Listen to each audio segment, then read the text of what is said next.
videonya.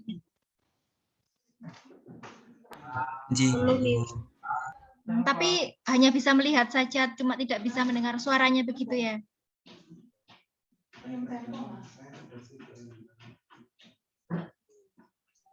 Adik-adik nanti bisa melihat sendiri ya di tadi sudah Ibu share. Kalau tadi kurang jelas, tadi adalah beberapa macam vitamin yang larut terhadap lemak. Ini sebenarnya adik-adik pertemuannya TM 10 sampai 11, kita jadikan satu hari ini ya. Minggu depan mineral ya, mineralnya ada dua ya adik-adik ya, jangan lupa nanti ada mineral makro, ada mineral mikro. Jadi yang mendapatkan giliran presentasi mineral itu dapat dua pokok bahasan, makro dan mikro. Jadi presentasinya 2 kali. Terus yang terakhir adalah ya, berarti kita tinggal 3 kali pertemuan lagi ya Dede ya. Untuk yang hari ini vitamin larut lemak, kemarin sudah vitamin larut air ya Dede ya. Jadi ini pelarutnya adalah lemak. Nanti Ibu akan memberikan tugas kepada adik-adik mengenai video edukasi vitamin. Nanti pokok bahasanya adik bisa pilih ya. Jadi ada yang namanya suntik vitamin C, kemudian vitamin apa sajakah yang bisa untuk menanggulangi stunting, mencegah stunting itu vitamin apa saja. Nanti adik-adik berikan edukasi seperti itu ya. Jadi ini vitamin ini, fungsinya untuk ini, angka kebutuhan gizinya. Ibu nanti akan share AKG tahun 2018 ya, adik-adik bisa lihat di situ. Kemudian sumbernya kita dapatkan dari mana, kalau kekurangan, kelebihan seperti apa. Kemudian ada vitamin untuk kesuburan. Nah, itu adik-adik bahas ya di situ ya.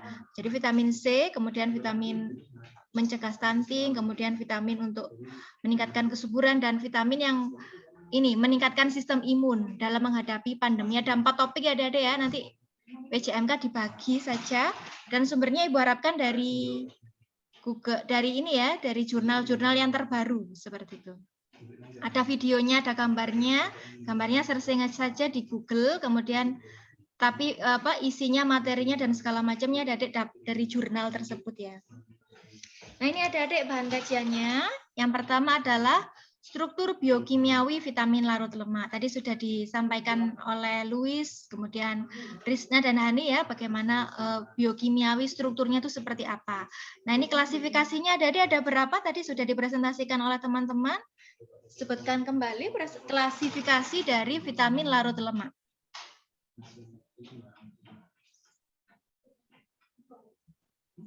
Apa saja adik-adik?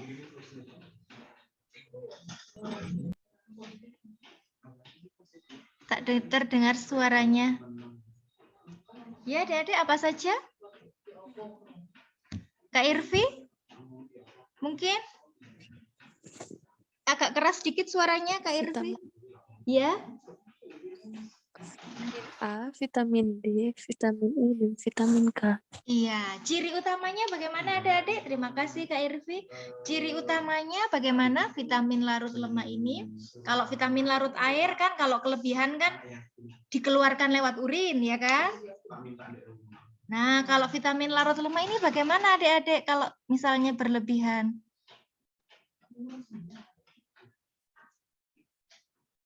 Apakah sama seperti vitamin larut air dikeluarkan lewat urin atau bagaimana?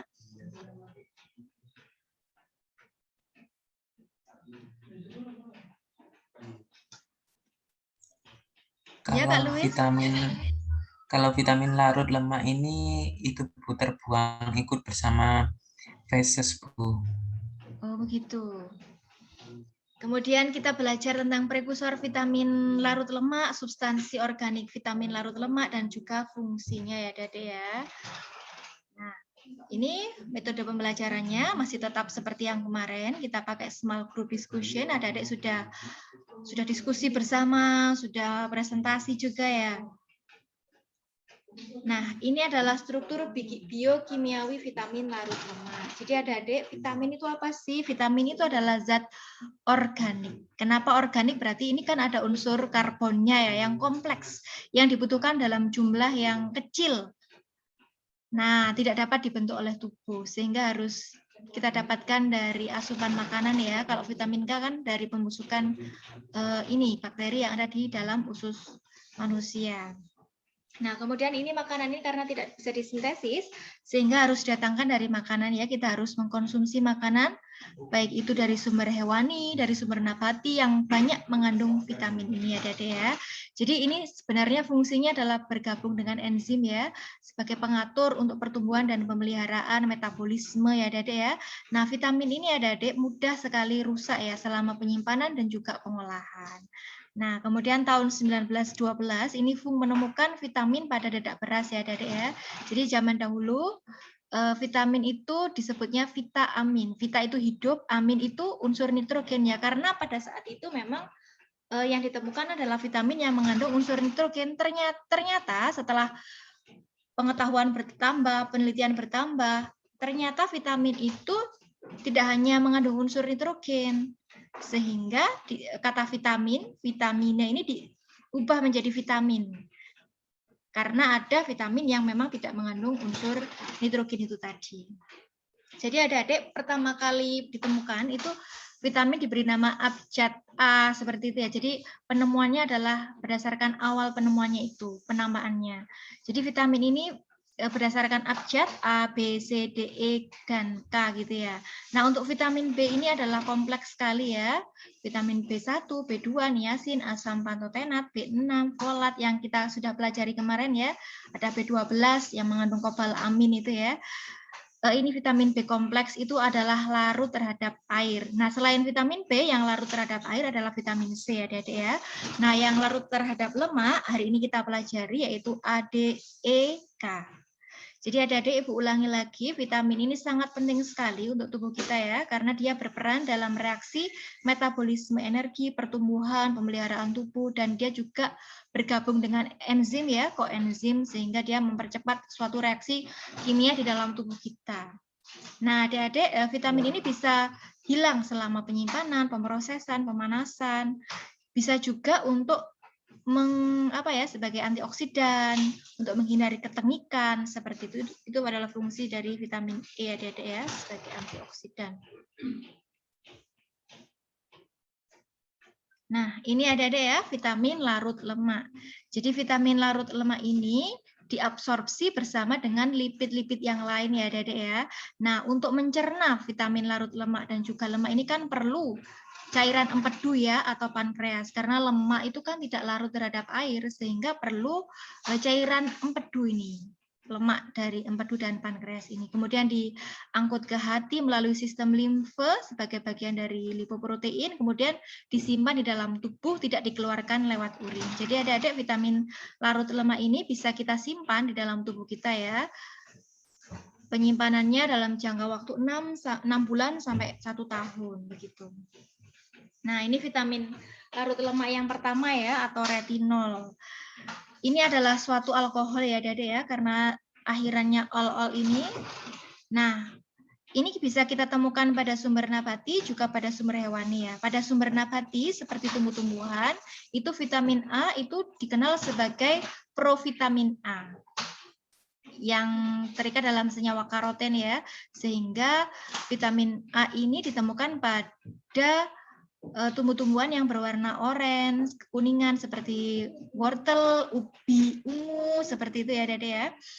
Nah, kemudian hidrolisis karoten ini akan menghasilkan vitamin A. Jadi masih masih memerlukan tahapan reaksi lagi untuk menjadi vitamin A. Beda dengan vitamin A yang terdapat pada sumber hewani itu langsung bisa dimanfaatkan sebagai vitamin A. Tetapi kalau pada tumbuhan itu sebagai provitamin A. Kemudian ada senyawa karoten ini dihidrolisis baru bisa menghasilkan vitamin A. Jadi masih provitamin ya, Dede ya. Nah, selain berperan dalam fotokimia pada retina, vitamin A ini juga berperan untuk diferensiasi sel ya, Dede ya. Jadi sel itu kan dari sel zigot sama sel sperma, kemudian sel ovum dengan sel sperma menjadi zigot, zigot membelah menjadi 2 dan seterusnya itu kan sel-selnya naif ya Dede ya. Masih belum terbentuk gitu ya. Kemudian akan mengalami yang namanya proses diferensiasi, spesialisasi sehingga menjadikan beda ya bentuk sel mata dengan hidung ini kan beda bentuknya. Nah, itu ada vitamin A itu berfungsi untuk pembentukan sel-sel itu tadi ya sehingga menjadi bentuknya beda, strukturnya beda sehingga fungsinya beda. Nah, untuk vitamin A ini sendiri ada ya. berperan dalam proses fotokimia pada retina ya Dede ya. Ada yang namanya rhodopsin, itu adalah pigmen yang sangat sensitif terhadap cahaya pada retina. Nah, protein gabungan yang dapat berdisosiasi dengan protein opsin retinin trans itu adalah vitamin A dalam bentuk aldehid. Nah, ini transretinin ya Dede ya. Jadi transretinin ini direduksi oleh NADH dan enzim dehidrogenase alkohol membentuk transvitamin A1. Ini menghambat pembentukan rhodopsin dari protein opsin dan cisretinin. Nah, kemudian isomerisasi cisretinin menjadi transretinin dalam keadaan terang. Dalam keadaan gelap, cisretinin ini membentuk rhodopsin dengan opsin. Kemudian SS-retinin terbentuk kembali melalui isomerisasi transretinin atau melalui oksidasi cisvitamin A. Nah, ini fungsinya ya Dede ya, fungsi dari vitamin A. Bisa dijelaskan Mbak? Bisa dijelaskan apakah fungsi vitamin A, Kak Marta? Fungsi vitamin A yang pertama, salah satu faktor pertumbuhan.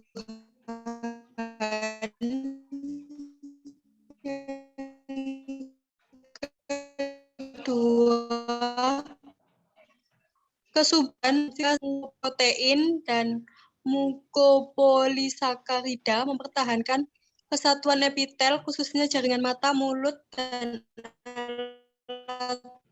pencernaan, alat pernafasan, saluran genital, ribu IU, overdosis, vitaminosis,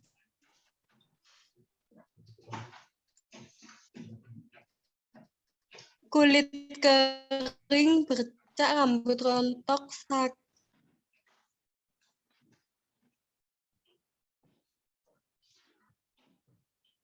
Ya, itu adalah kalau kelebihan dari vitamin A ya. Nah, ini kalau kekurangan vitamin A, apa yang terjadi Kak Yuni? Bisa dijelaskan kepada kami kalau kekurangan vitamin A, apa akibatnya?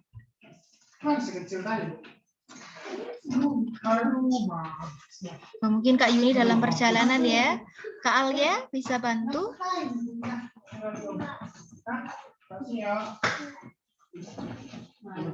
Kak Alia? Apa akibatnya kalau kita kekurangan vitamin A?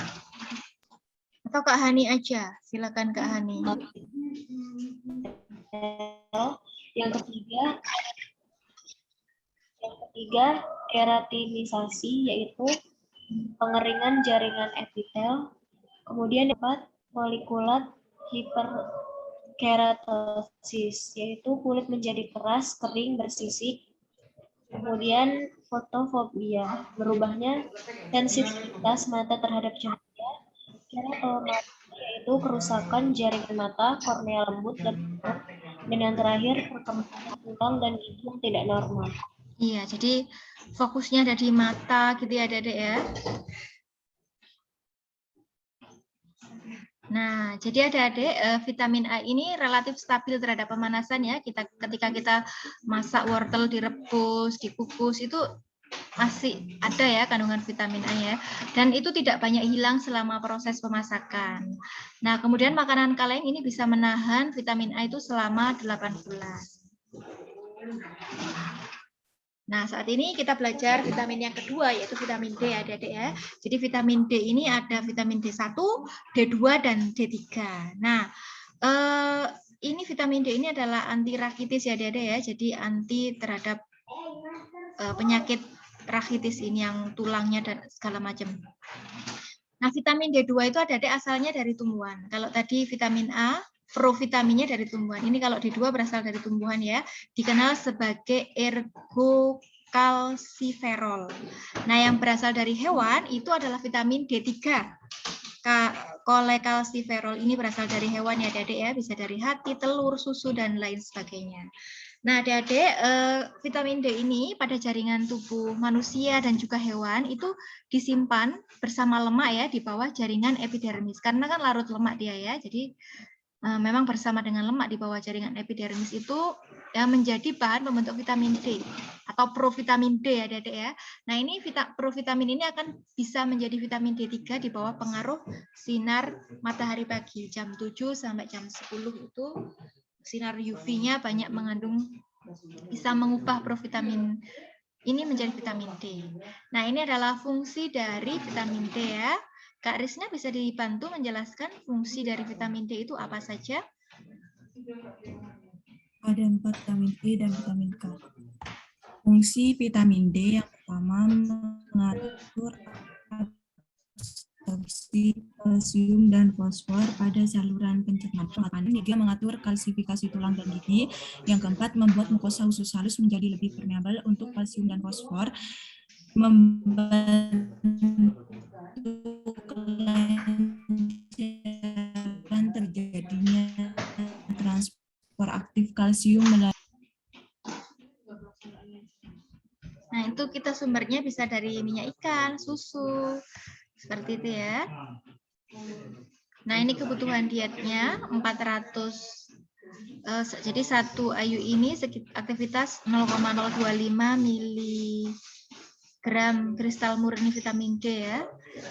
Akan tetapi kalau berlebihan vitamin ini akan bersifat sebagai racun ya Dede ya, sehingga nanti penyakitnya seperti diare, nausea, poliurea, kerusakan renal, saluran kencing, kalsifikasi, jaringan lunak seperti jantung, pembuluh darah, paru-paru, dan lambung, dan ginjal. Nah, kekurangan pun akan menyebabkan ini ya, riketsia pada anak, tulang lunak, pertumbuhan giginya terhambat, kejang, dan osteomalasia.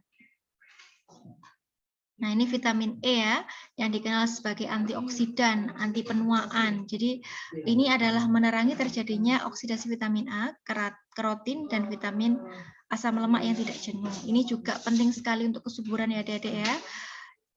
Kalau kekurangan, nah ini akan mengakibatkan sel darah merahnya itu mengalami kerusakan ya, hemolisis, kemudian anemia, kemandulan. Sumbernya bisa kita temukan dalam jaringan tumbuhan, minyak tumbuhan, sayuran berwarna hijau, dan juga kacang-kacangan. Nah, ini kebutuhannya.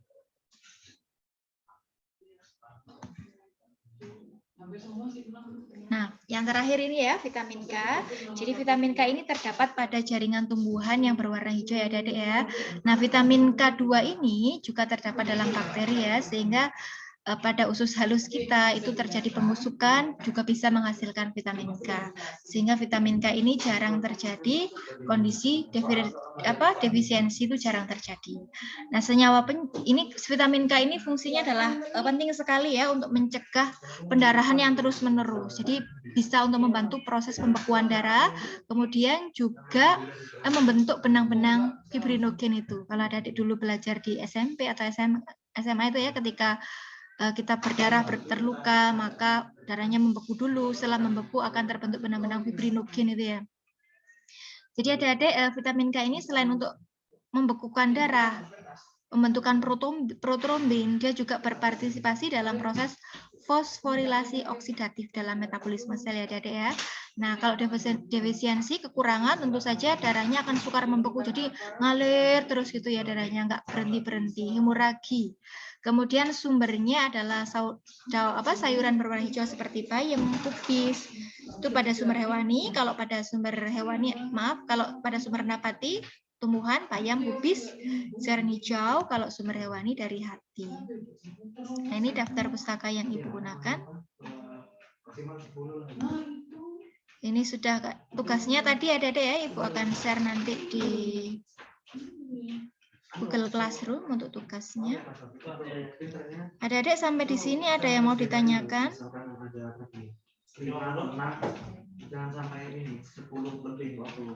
Oh, ini dari Kak Hani ya.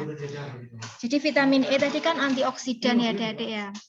Jadi untuk kesuburan, apakah betul kalau misalnya kekurangan vitamin E bisa membuat kulit menjadi kering, mudah, dan keriput? Nah, ini adik-adik ada yang bisa jawab? Ibu kembalikan lagi ke forum.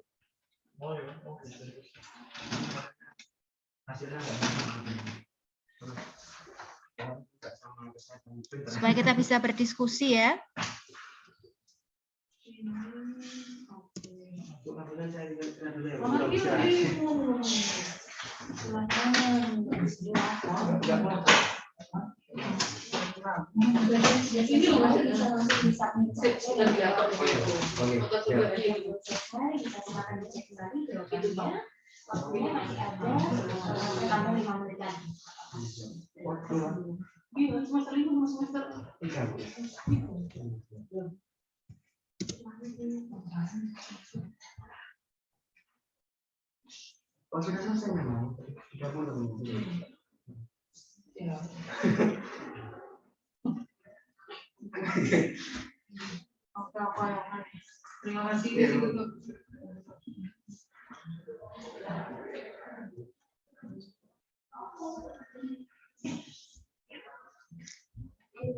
Adik-adik bisa mendengar suara Ibu?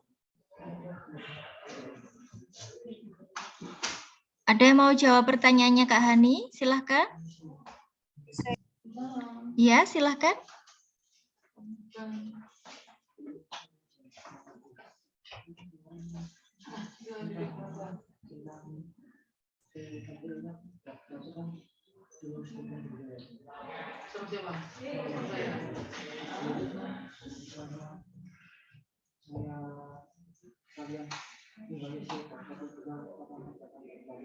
Jadi adik-adik, vitamin E ini kan tadi fungsinya sebagai antioksidan ya.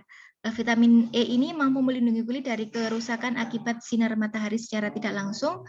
Vitamin E ini bisa mengurangi resiko penyakit kanker kulit. Seperti itu. Jadi vitamin E ini bisa mencegah kita dari kekeringan kulit ya adik-adik ya. Seperti itu.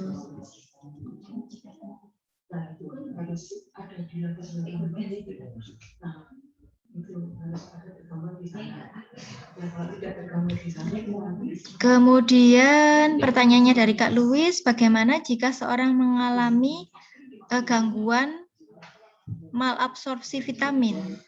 Apakah seseorang tersebut perlu mengkonsumsi vitamin tambahan? Nah, ini juga bagus untuk kita diskusikan bersama-sama ya adik-adik ya. Silahkan kalau ada yang mau menjawab pertanyaan dari Kak Louis ini.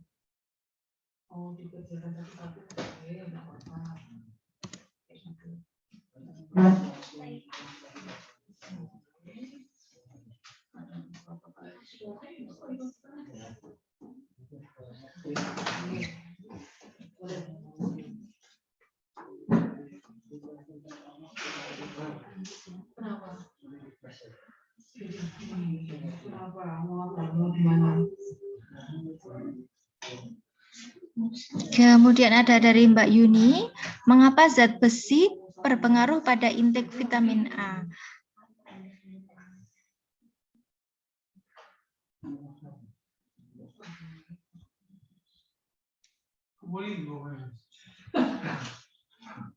Oh ya di sini. Di sini. Bapak.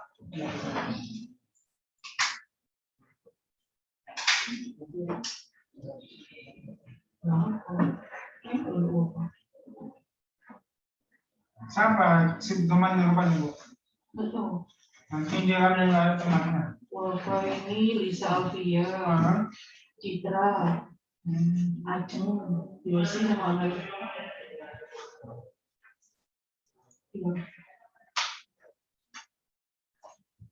Tahu belum? Nah, kan kawan boleh. Untuk geng-geng aja.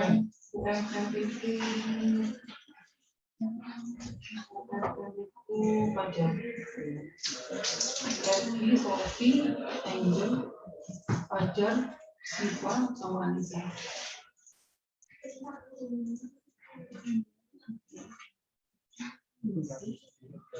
Iya, maksudnya ini juga belum tahu apa mau dari mana. Kan ini masih proposal nih. Izin menjawab pertanyaan Mbak Hani nih. Oh iya, silahkan Kak Louis. Baik, pertanyaannya Mbak Hani ini, apakah kekurangan vitamin E itu dampaknya pada kulit bisa membuat kulit kering atau cenderung mudah keriput? Nah, jadi kekurangan vitamin E itu memang dapat menyebabkan kulit kering atau keriput. Karena apa? Karena vitamin E itu fungsinya itu untuk menjaga kelembapan kulit antar sel hingga 16 jam pada kulit yang menggunakan produk vitamin E begitu. Nah, vitamin E itu bila tubuh kita kekurangan vitamin E, nah aktivitas kita itu kan kebanyakan di luar ruangan. Nah, vitamin C itu bertugas untuk melindungi kulit kita itu dari paparan sinar matahari. Nah, menurut penelitian dari vitamin E itu juga memiliki manfaat proteksi sinar ultraviolet. Jika vitamin E ini dikombinasikan dengan vitamin C, manfaat tabir surya bisa mengikat hingga 4 kali. Nah, maka dari itu kebutuhan vitamin E itu harus dicukupi dengan baik dan didukung dengan dibantu dengan sunscreen begitu, karena itu tadi aktivitas kita itu banyak di luar ruangan, sehingga kalau vitamin E-nya itu berkurang, nah kemampuan tubuh dalam melindungi kulit dari paparan sinar matahari itu otomatis dia juga berkurang. Jadi menyebabkan kulit kita itu bisa menjadi kering ataupun cenderung mudah keriput begitu, Mbak Hani.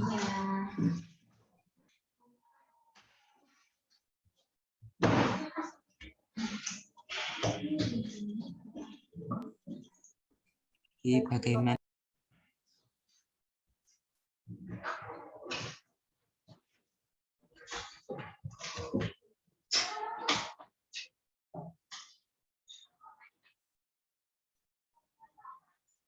Ada lagi yang mau menambahkan?